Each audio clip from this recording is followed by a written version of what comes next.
The real human impact of a crime on full display in a Nashville courtroom. Diane Kaufman took the stand to talk about the moment she found out her daughter was shot and killed on I-440. Now, Carrie, as a mother, as a person, this is just heartbreaking to hear. It really is. It's hard to hear. We saw tears, we saw photos of the scene, even a clear admission that one of these men pulled the trigger. News Channel 5's Kelsey Gibbs is live at the Birch Building tonight. Kelsey, the opening statements were powerful.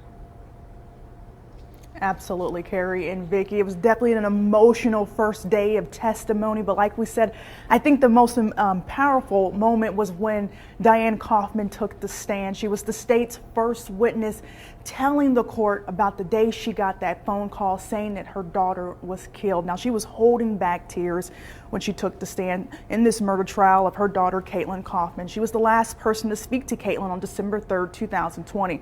Kaufman telling the jury on day 3 of this trial about the moment she learned something happened to Caitlin after sending her daughter's co-workers to find out why she was not moving on I-440.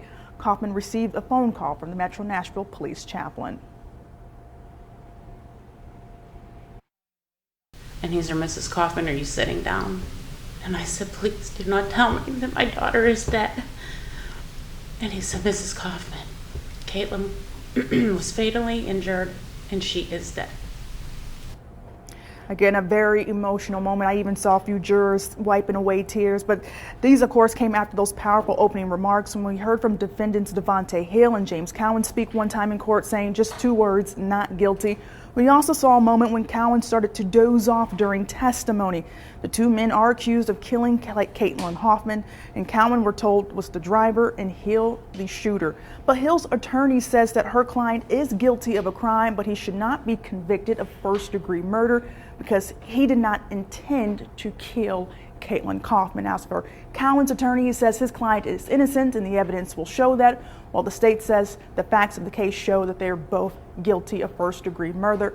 But further analysts, after our gavel-to-gavel coverage today, we now hear from Nick Barris and our legal analyst, Nick Leonardo. All right, the big news today from day 3 of the Caitlin Kaufman murder trial is basically admission from the defense. No question about it. We were wondering, we think, oh no, he's innocent, he wasn't there. Devontae Hill, his attorney, saying, yep, he shot and killed Caitlin Kaufman. No question about it. And we're thinking, okay, is that the end of the trial? It's not. What are they hoping for here? They're hoping to get a lesser included offense. They're hoping to get maybe second-degree murder, maybe a manslaughter, a reckless homicide charge, anything other than first-degree murder. And the judge has to instruct the jury on all the lesser included offenses. And I do believe that starting off by saying, yeah, he is guilty. He did shoot her, but he didn't intend to kill her. He was shooting at the vehicle. I think that's what we're going to hear in hopes of getting a lesser included offense. And any lesser offense would be a victory when you're facing life in prison. It's like an act of passion in the heat of the moment. Road rage is maybe what the argument, and he just reacted. You know what the problem with that is? 6 rounds. 6 rounds right next to the vehicle. You're telling me that you didn't think that you might kill someone by shooting 6 rounds into a car? Well, and if I'm the prosecution, I'm certainly going to stand up and I'm going to say, you could have shot in the air, you could have shot to the ground, but you actually pointed the gun at the vehicle. I mean, you were very, very, very close. I mean, the question is, was there stippling on his hands? Was there any kind of gunpowder residue on Kaufman's vehicle? You know, to let you know exactly the close proximity. But again, it's still going to be a long way to go to get that lesser included offense. And they've gone out on a limb here, and it may have been better to just to hold off and see what the jury thought about the facts as they were.